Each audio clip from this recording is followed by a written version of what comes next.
There we go. Hi, everybody. It's Marci from wavesofcommunication.com, and I'm live today with another one of my language facilitation coaching sessions. And today we're going to be talking about play. And I have for you a 5-step process that we're going to be going through that is designed to help you take your child up at least one level in the workbook. So, for those of you who are just joining me for the first time, my name is Marci Melzer. I'm an intuitive language facilitation coach. I help parents all over the world connect with the late talkers in your life and do the things that you do every day in a special way as a language facilitator.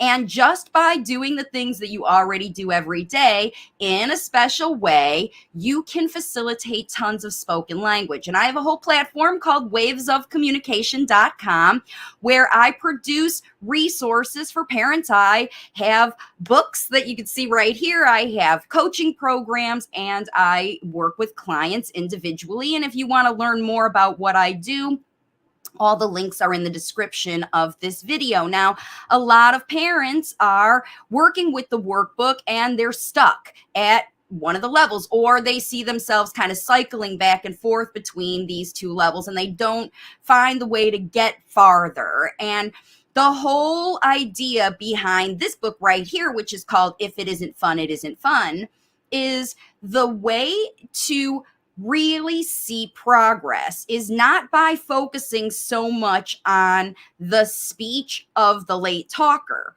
but focusing on the speech models that you are doing. So here's how I'm going to show you how to do this through play. Now, I chose play because, and what I'm calling play is your child's version of what they love to do to learn, what they will choose to do all the time, what they love, what every time you offer it, they'll say yes. This is what we're looking for here, and this is what we're going to be guiding towards in this process. So, this, just to let you all know, is a coaching and Q&A session. So if you have a question, go ahead and post it. And after I'm finished with these 5 steps, I'm going to share with you an answer to a question and potentially answer yours. And there are opportunities for you to participate with this topic as well. So stay tuned.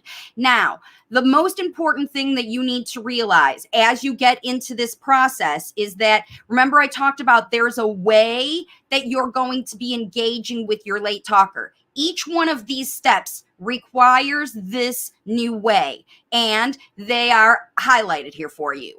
Together with the late talker. These are not things that you do and plan and set up for them.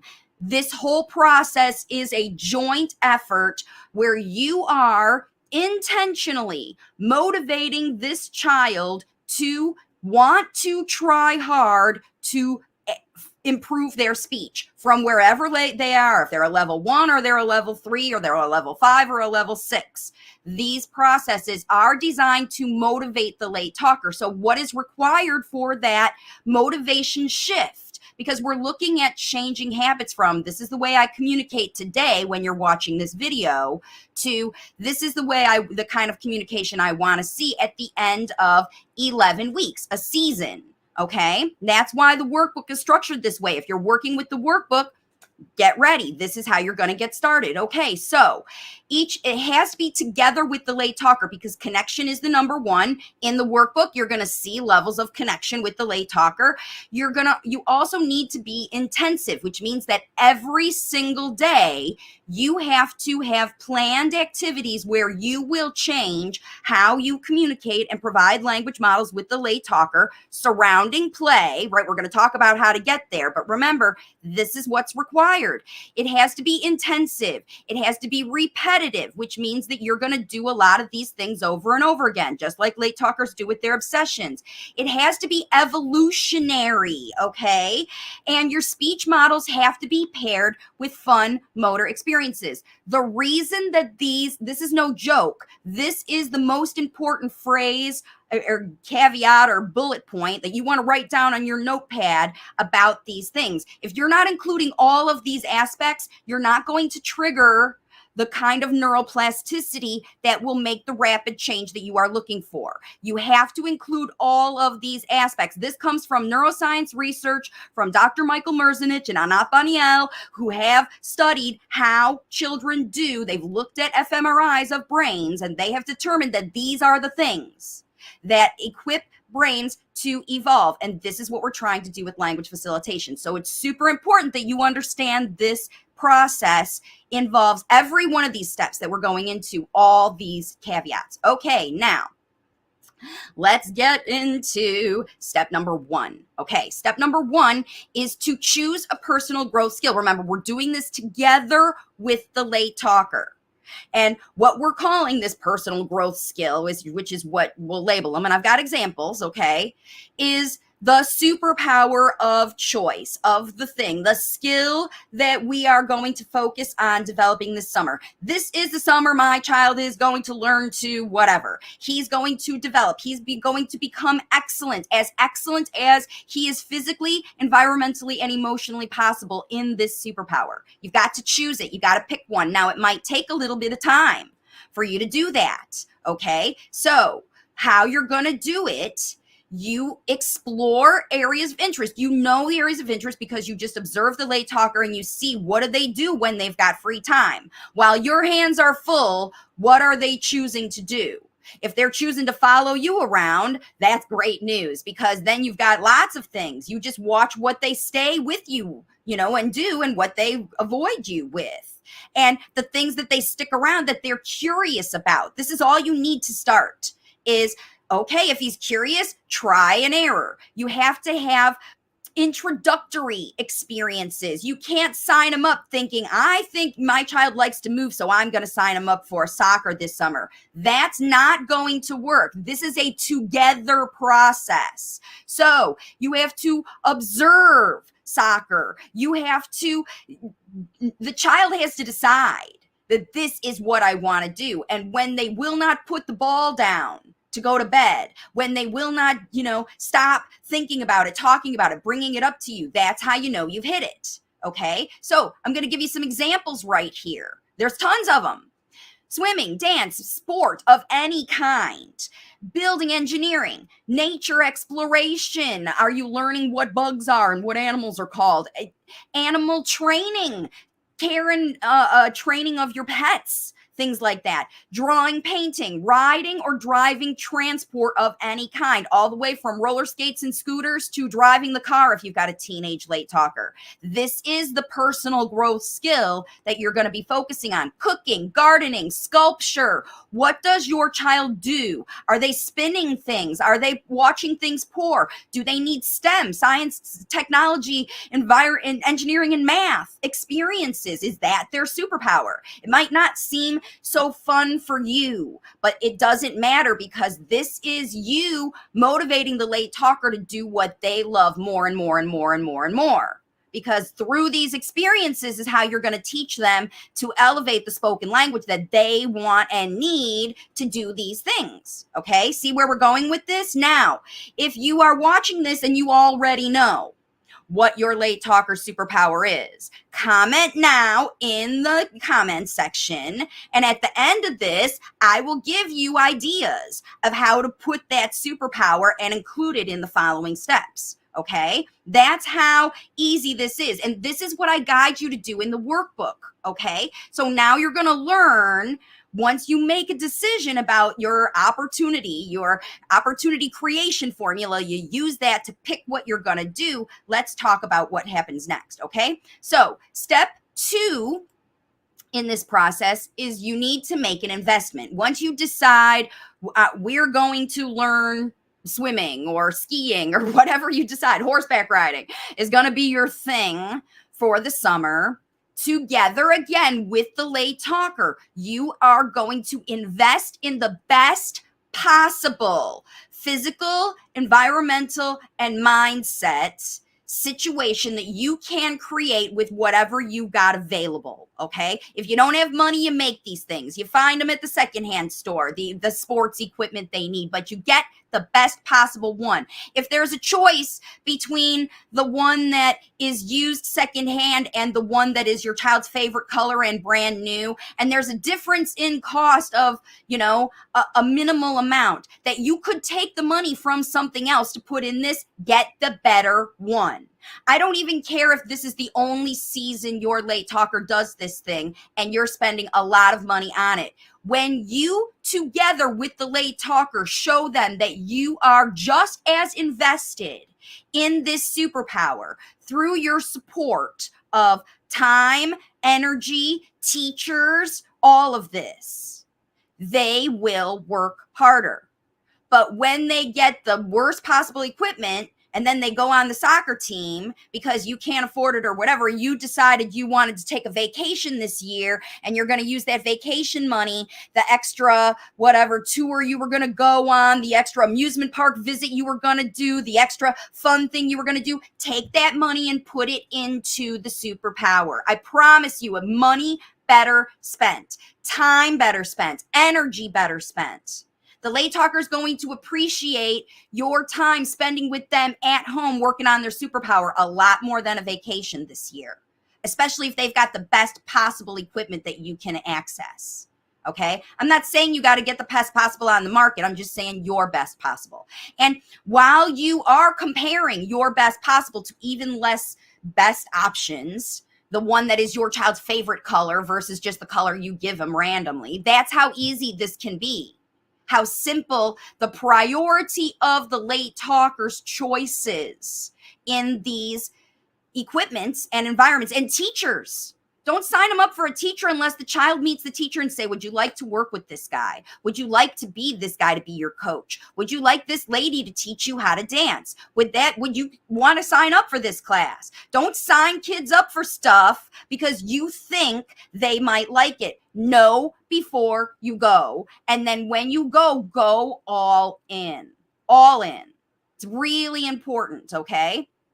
Because you are encouraging a late talker to push past comfort zones. And we need motivation, the best possible stuff.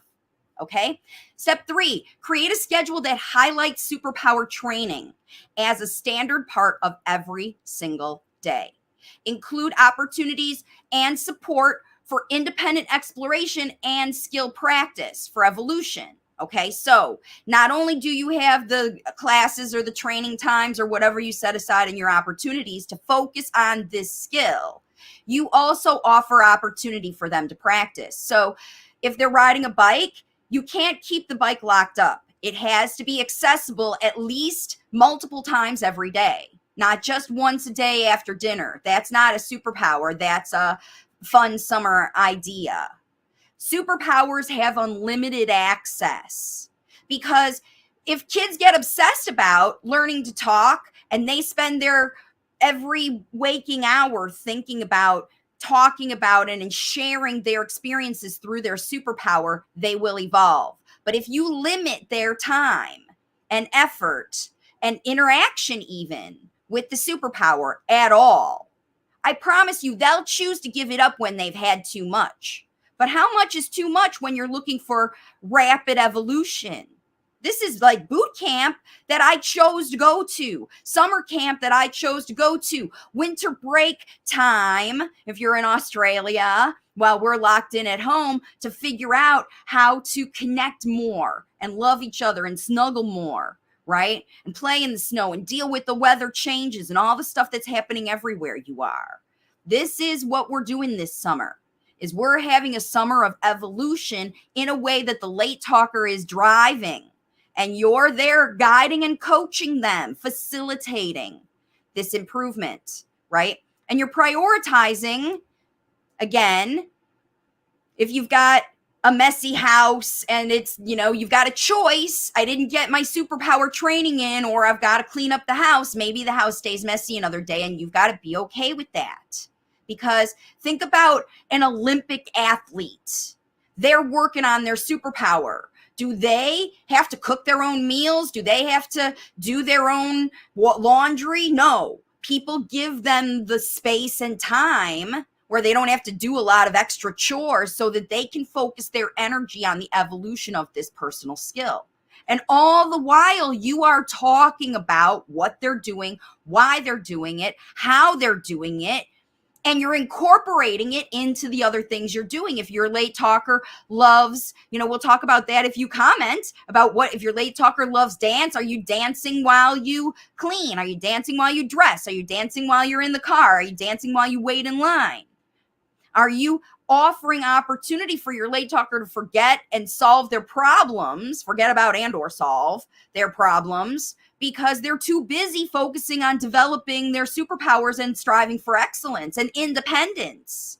This is what you want. This is the mindset of a child that you send back after your summer break or winter break from school back to the next semester with brand new skills that the teachers are like, I don't know what you've been doing, but you better keep doing it.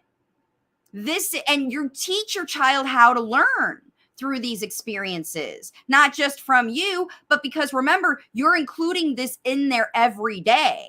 If they're somewhere else, make sure that wherever they go, they have access to their superpower abilities so they can start to do what's next. Number 4, offer regular opportunities for the late talker to showcase their superpower.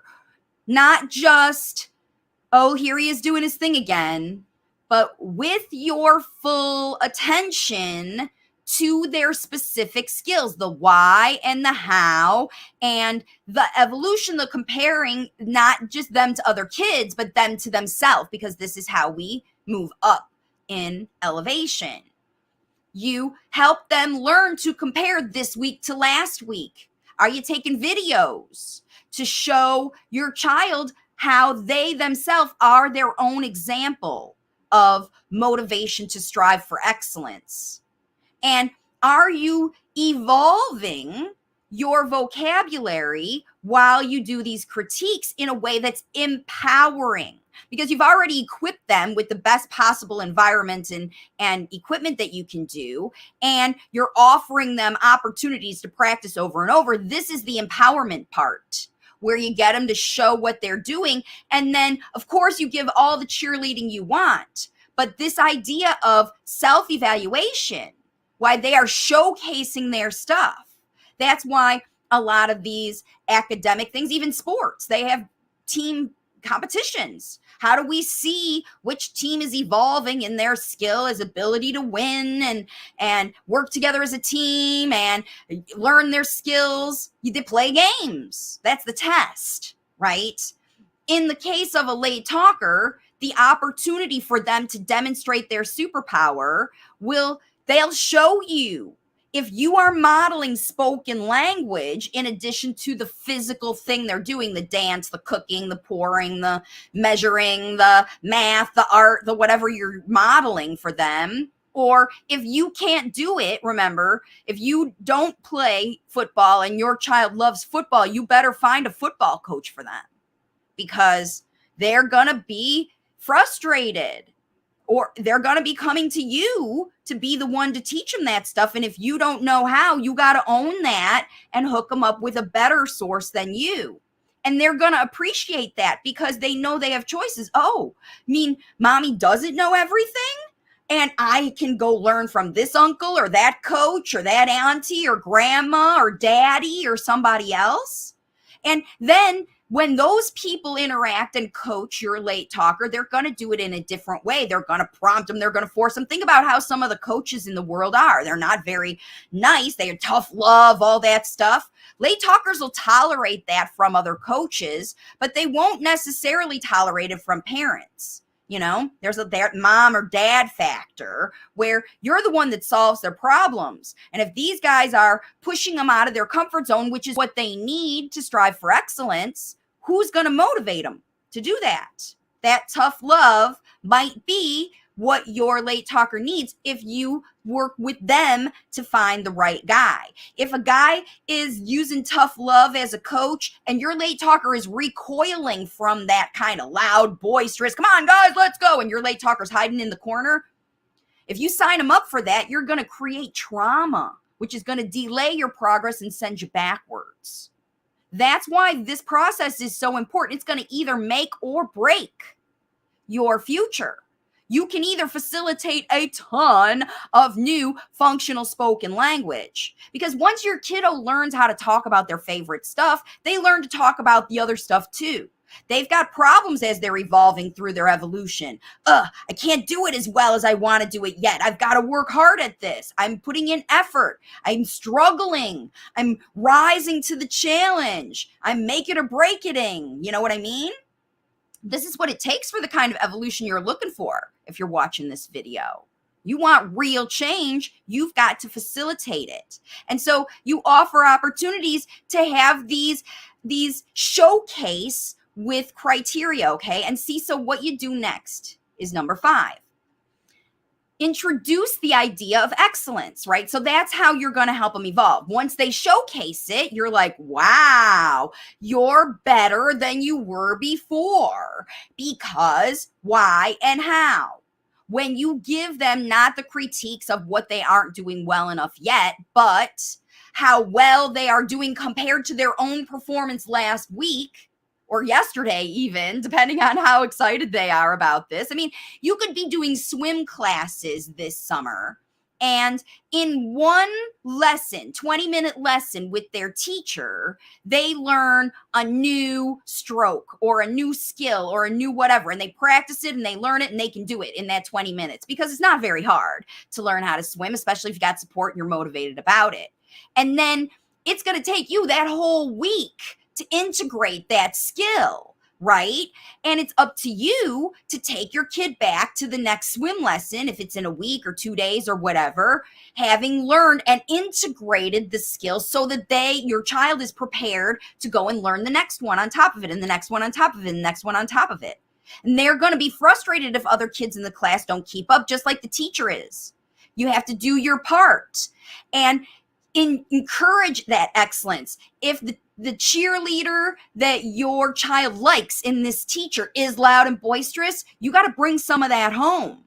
If the teacher is kind and gentle and offering lots of opportunities and very repetitive for your child who has slow processing, super slow, super repetitive, maybe the teacher or the coach isn't as slow as you are, and you've got to really help the late talker figure out what happened. I didn't catch it all. You've got to help them keep up with the other kids potentially. This is how you're going to know that you're striving for excellence, because again, it's not compared to the other kids. That happens anyway. Your child themselves, as soon as you put them around other kids, they don't need anybody to tell them they're not as good or they're better.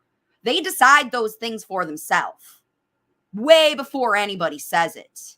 In fact, a lot of kids who are bullied are surprised by other kids who put them down, because they in their head think they're perfectly fine, until someone points out their inadequacies or their differences from other people.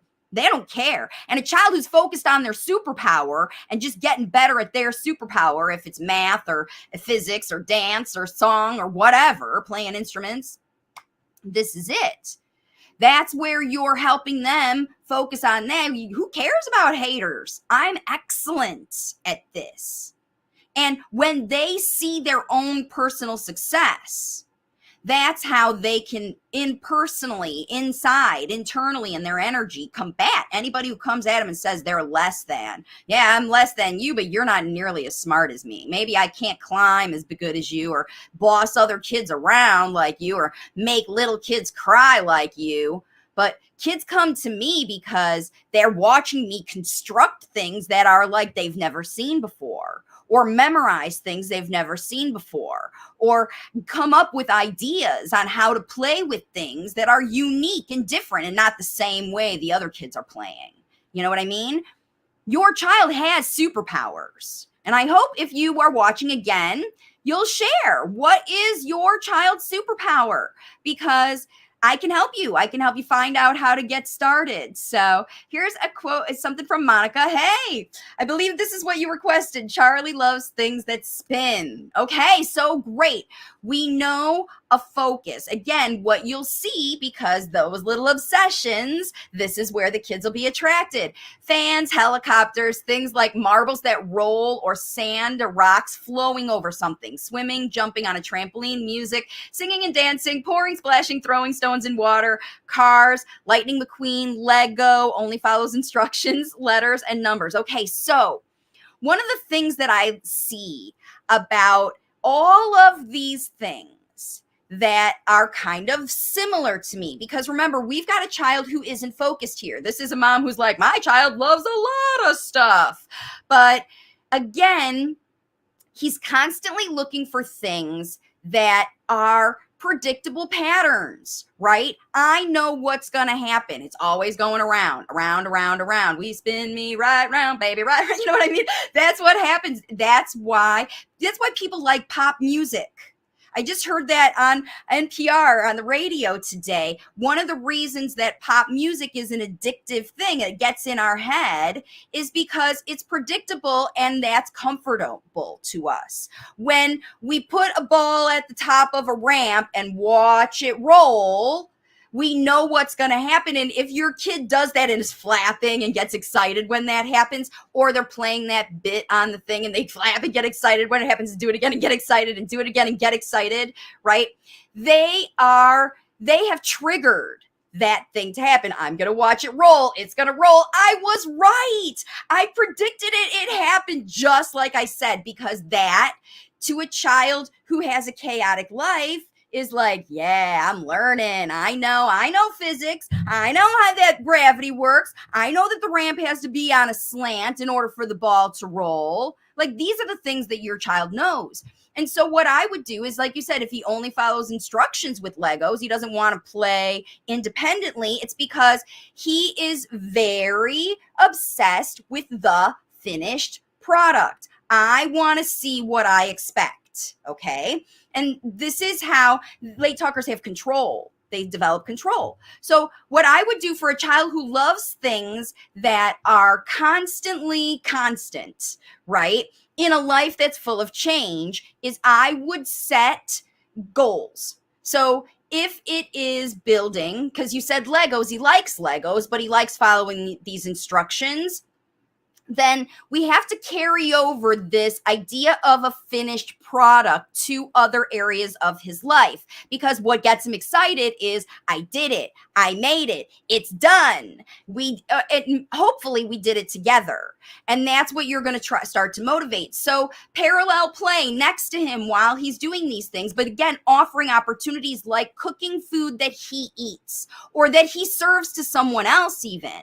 Like, oh boy, we're cooking this, baking a cake for someone's birthday and we can't eat the cake. You're teaching him all about how his effort and that delayed satisfaction even of what he's building, because that's level those steps 4 and 5, to showcase what he does, because kids who just do things to do them don't have enough motivation for excellence. They're just doing it to stay in their comfort zone. I like numbers. I like predictability. I like watching the same thing over and over again. How are you going to evolve that? It has to be a creative object that your child can get excited about. So if your child likes food, it seems to be movement related. So if there is a goal to get, are we going someplace to do things? Potentially it is using public transport. Could be his superpower. I want to make things happen, or cooking, or creating, like I said, these Lego projects, but for a purpose, instead of just to build it and then wreck it and then build it and wreck it. Build functional things, right? And maybe not even using Lego, but using, like, I think about life hack things, like let's make a tent out of chairs and tables and things like that, because it's functional, it's purposeful, and you can use it. So this is how you get better and better and better, because you're going to have to trial and error some of these things to find what he loves all the time. And then alternatively, if there are skills that he's not as good at, but would help him be more independent in his exploration. So if he knows how, he loves things that spin, how is he creating spin? Is he riding a bike and, watching? I mean, he's not going to be watching the wheels spin, but you know what I mean? How can he create this for himself? What will motivate him to use a spinning thing, to use a spinning activity? And if he, like I said, he's motivated about wheels and things that move, why? The functional thing about them. I know that what you do for work is a super functional job. It's like rescue stuff where you're helping people solve problems. This whole reason of why things happen. Why do we need to wear warm clothes in winter? Why can we take them off in summer? It's the functional things that help your child be more independent. And if they're just, again, it's the moving, all of that. That's where it has to involve movement. And then it can be structured movement. What are you building with this movement? And it has to be something that he cares about. So you're going to have to experiment. Does he care about, martial arts and breaking a board? Does he care about knitting? Will he sit and make a string of knitting? Who knows what they'll make? But it's something tangible. And the kids that move, they don't always see a lot of value in the tangible things. This is why you have to motivate that. So they're just doing it to do it, to have the activity of following directions and moving. Then maybe calisthenics or running, distance running. I know another dad who I follow, and he follows me. His son is 19 or 20 and he's a marathon runner.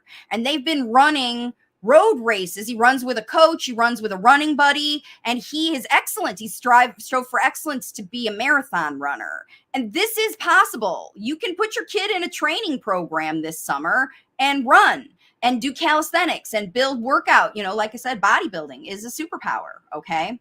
So let's see. We're now on this path after being lost. We pulled a card this week and it was, I want to be just like you.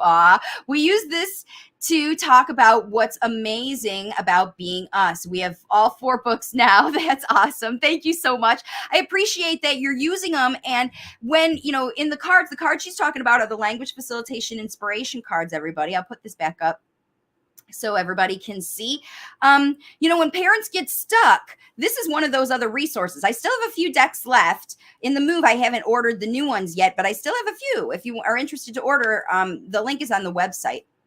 And so these are the cards, the language facilitation inspiration cards. And what she's talking about is they pull them out because the messages on the front are messages from late talkers.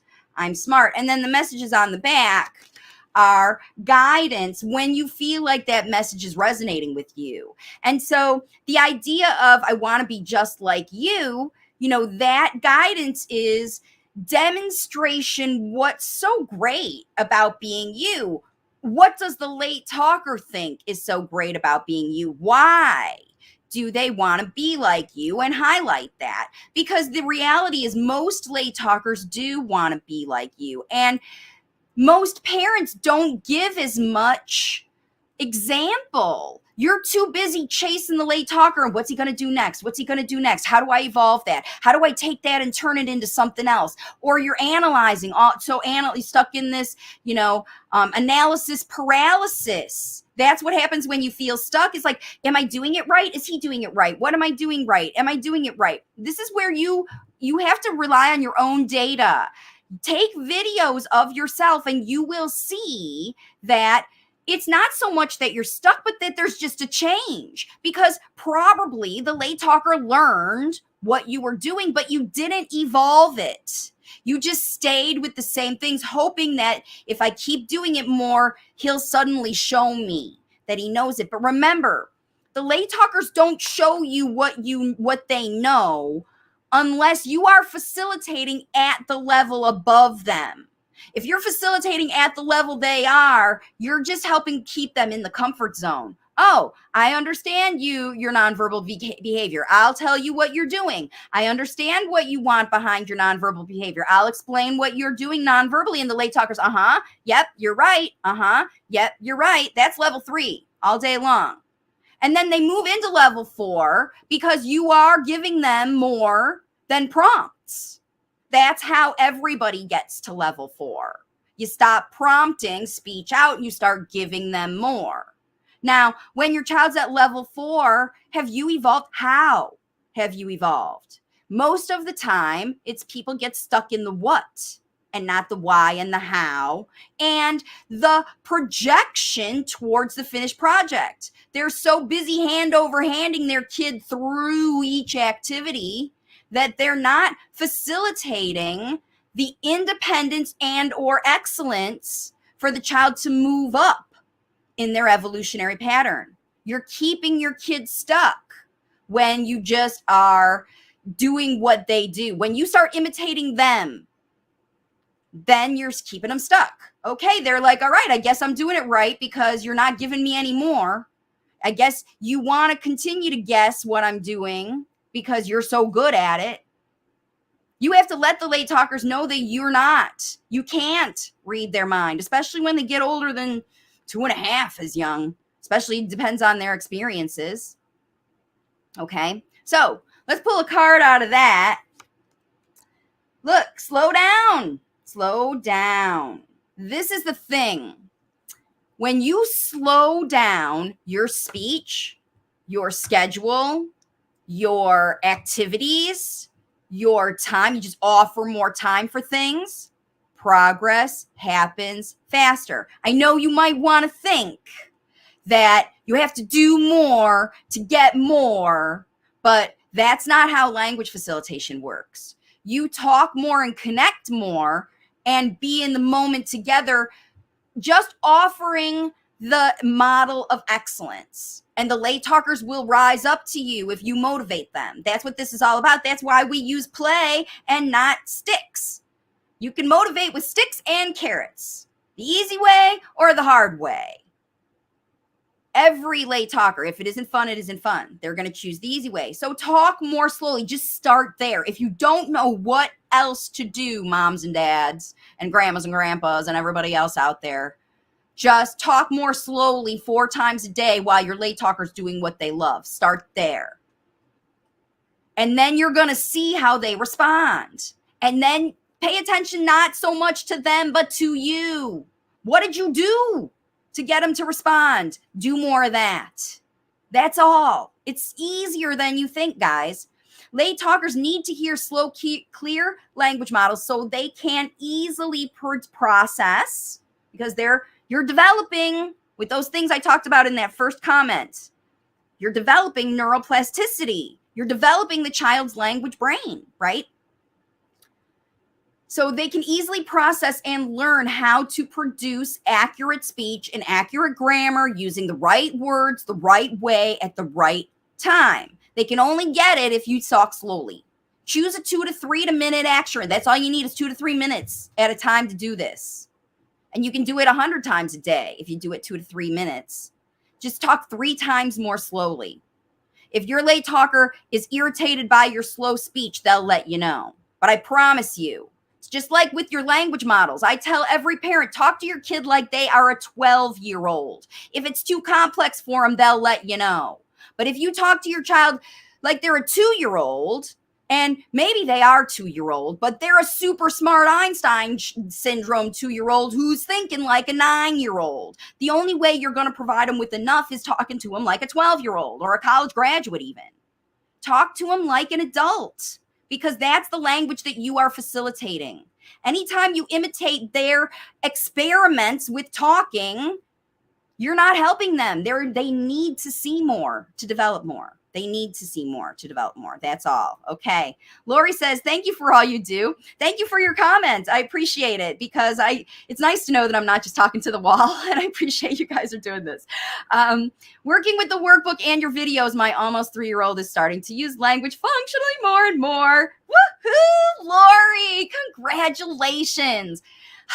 Language facilitation works. It does. It does. So he seems more intentional in his utterances, his pronunciation, by repeating more and combining his pulling with verbs and nouns, repeated, related to what he wants, right? We're understanding more and more. So you are actively facilitating level 4 speech when your child's probably at a 2 to 3. right? And so eventually you'll start to hear, like you said, he's practicing in his pronunciation. He's popping out words. It's real intentional. And you can tell the difference because it's related. It's not right. It's not perfect. Of course, it's their first try. No child is perfect the first time out. But what's super interesting, especially about older late talkers, is that they've been keeping phrases like, leave me alone. I don't want it that way. Do it another way. Maybe I can try. It's my turn. They've been holding on to these phrases, these Gestalt phrases that they know work for them. And it is some level of fear or anxiety that keeps it in. But when they're motivated and excited or angry and upset, those things fly out and parents go, what? How did you know all that? They've been listening, guys. They've been listening. And when you're intentional, this is how you see this. He seems more intentional in his utterances. Where did he learn that, Lori? From you. Because you're not just talking random stuff. You're more intentional with your utterances. So is your late talker. Because they want to be like you. They want to talk like you. They want to walk like you. They want to dress like you. They want to sleep like you. They want to eat like you. Unless what you're doing is somehow creating fear in them, or you feel like it's somehow they're detached from it. Otherwise, this is what you do together, everything together. And he's combining, right? He's evolving. He's not going to give up the behaviors. He's going to use those as long as he needs them. And then when he doesn't need them anymore because he's confident with his speech, because he learned so much from his mom, boom, he doesn't use those behaviors anymore. And then when he's triggered and upset, he might forget all those words and go back to those behaviors all the time. But that's how you know that's what is blocking any potential in the future, or what blocked it in the past. When I keep them happy, when I give them what they want, when I keep life fun, they do it. They do. Okay. So I see it. Thanks. Thanks for watching, everybody. And, all I can say is this is the thing. This is the juice. This is the way that you get your late talker talking. Now, somebody did post a question, and I want to share this really quick because this is a common one that I get. And so want to find it. I've got it in all my other things.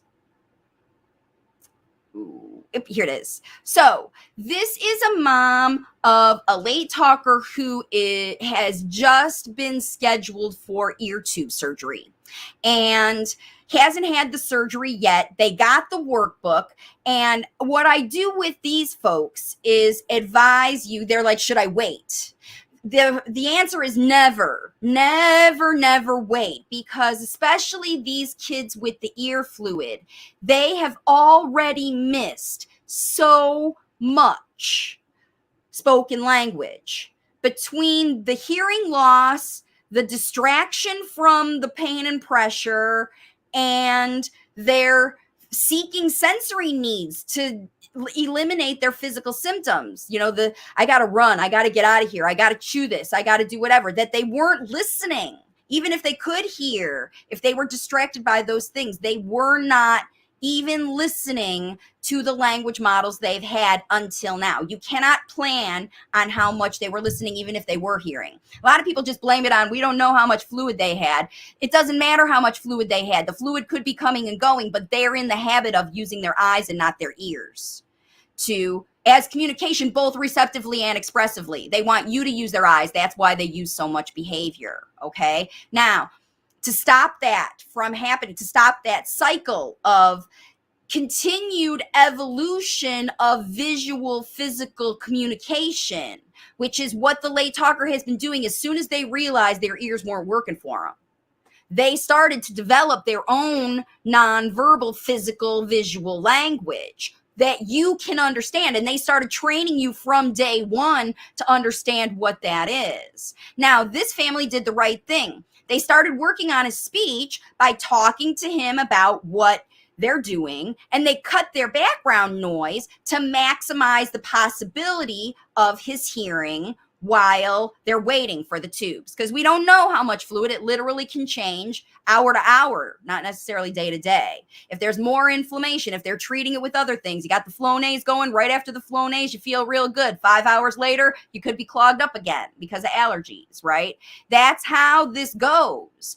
And in the process, again, we use the process of the healing as the language, the first language facilitation intervention. The superpower, your superpower, is you know how to help this late talker learn how to talk, and you know what they've missed. They don't even know what they've missed as far as language. So it's super, super important that you start now, right away, with your language facilitation. If the late talker can't hear you, you'll know, because they won't be looking at you. They won't be listening. You got to talk louder. You got to get in their face. You got to use that visual, because remember, they've trained you already.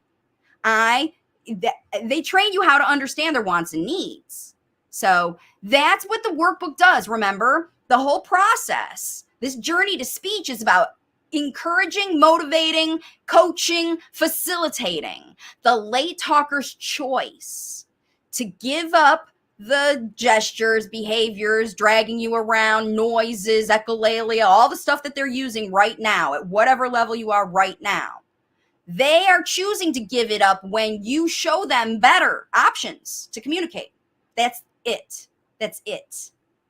And so be functional, be playful, be attractive, be connected, and be evolutionary.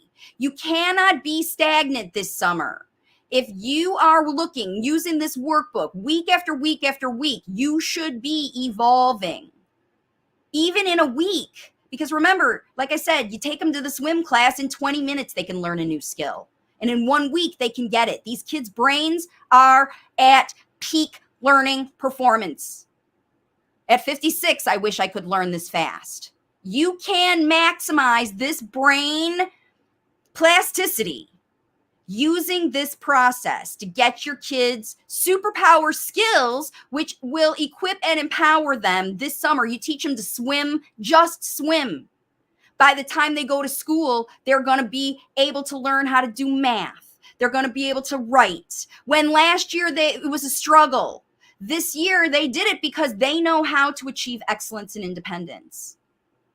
And this is how it goes, okay? So here we go. Thank you, Marci. I challenged myself to stop prompting, and I see more initiation. So now it's time to create opportunities to expand. Thank you so much, Nairuz. I'm so glad you're watching. It's going to be an amazing season, whether it's winter season or summer season.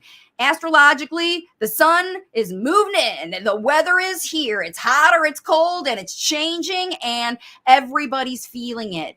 Here's a way, you guys, to settle into the season with laser focus on one superpower skill and play your way to more speech in one season this summer. And I can't wait to see we're talking about mid-August here, okay? In mid-August, we're going to be revisiting this to see how many of you took on this challenge to get your kids talking this summer. And I imagine everybody who does will be able to see those kids bump up from level 4 to level 5 or level 3 to level 4. You can do it. You can do it if you're consistent and you follow this process. And I know you can do it because even the parents who commented on this video, they're already doing it. And this is how you double down and make it skyrocket your success, okay? All right, one more time before I go, I just want to show you the most important slide for anybody who's watching. Each step in the process of whatever you do, whatever you teach your child, the way you get their brain to learn it fast is these things. Together, in cooperation with someone who's giving them tons of models that they trust, that they love, that they want to connect with, connected together. Intensive, frequent, multiple times every day, not just once a week, not just once a day, 4 times a day minimum. Superpower training towards speech, okay? Repetitive. Did you do it? Are we going? How are we doing it again? The only way you get excellent at something is if you practice. Okay. And it has to be evolutionary, the way you're talking about it, introducing vocabulary that is above where they are now. Sentence structure above where they are now. They need something to strive for. If you're teaching them to be a football goalie, you take them to professional games so they can see what professional goalies look like, what they do, how they celebrate, how they keep their composure, how they focus, because that's what excellence requires, all that stuff. All that stuff. And in the process of getting your child from a non-swimmer to, never want to get out of the pool kid, a kid who was afraid of water, you know what I mean? But they need to swim and they love the water, but they're afraid of it. You can coach them through, that's a level 1 kid. You can get them all the way up to level 4 with swimming. And at the same time, now their confidence is high enough that they will learn to talk about other things. And they will take this skill to other people. That's how they share their wisdom with the world. Okay? All right, everybody, time to get going. Do your work. I'll see you all next week, of course, with more coaching videos. If you're watching on the replay or live like this video, that always helps my algorithm. Share the idea of language facilitation with other late talking families in your life. 1 in 8 kids across the world is late talking. If you know a child who's late talking, one of your friends does too. If they are struggling, guide them to these resources because they're helping parents all over the world. And that's my mission, is to help as many parents all over the world. I've got everything from free resources all the way up to I'll hold your hand through the whole process, but it's all up to you. I teach you how to get the work done because I know it's not about me at all. It never was. It's all about you and your connection with the late talker. And that's how you see the progress you want. Okay. Not just what other people write in books and on reports, the progress you want to see. And you get there in time. Okay, guys, I'll see you on the next one. Bye for now.